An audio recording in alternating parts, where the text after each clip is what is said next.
It is the week between Christmas and New Year's. You don't know what day it is, you were eating leftovers for breakfast, and while you feel like you should be excited for a fresh start, you actually feel a heavy, unexplained knot in your stomach.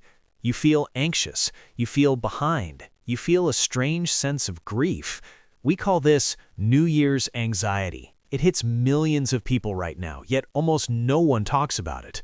Why does a holiday meant for celebration trigger a crisis? Psychology suggests it isn't just holiday blues, it is a collision of three specific psychological forces that distort your perception of time. The first driver is the fresh start effect in its dark side. Psychologists call dates like January 1st temporal landmarks. We use them to separate our past self from our future self. We convince ourselves that on January 1st, we will magically become a different person.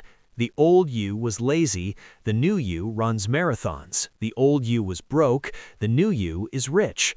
But right now, you are standing in the gap between those two selves. You look at your future self, that perfect idealized version, and then you look at your current self. The distance between them feels impossible to bridge. You aren't anxious about the future, you are mourning the fact that you aren't the person you promised you would be last year. The second driver is the Zeigarnik effect. This is a psychological phenomenon where our brains remember unfinished tasks far better than finished ones. As the year closes, your brain automatically performs an audit. It doesn't remind you of the 50 things you did accomplish, it hyper-focuses on the 5 things you didn't. The book you didn't write, the weight you didn't lose, the trip you didn't take. Your brain views these open loops as threats. This creates a background hum of cognitive dissonance.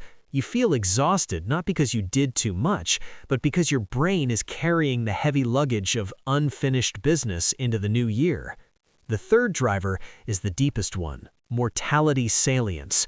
New Year's isn't just a party, it is a giant ticking clock. When we are children, time feels infinite. A year feels like a lifetime. But as we age, our perception of time accelerates. This is called the proportionality theory. When you are 5, a year is 20% of your life. When you are 50, a year is just 2%. The dropping of the ball on New Year's Eve is a visceral reminder that time is slipping away. The anxiety you feel isn't about resolutions. It is a subtle form of existential dread. You are realizing that you have one less year to do the things that matter. So how do you stop the panic and actually enjoy the fresh start? You have to shift from outcome goals to process goals.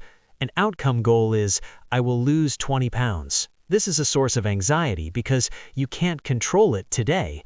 A process goal is, I will walk for 15 minutes. This is within your control right now.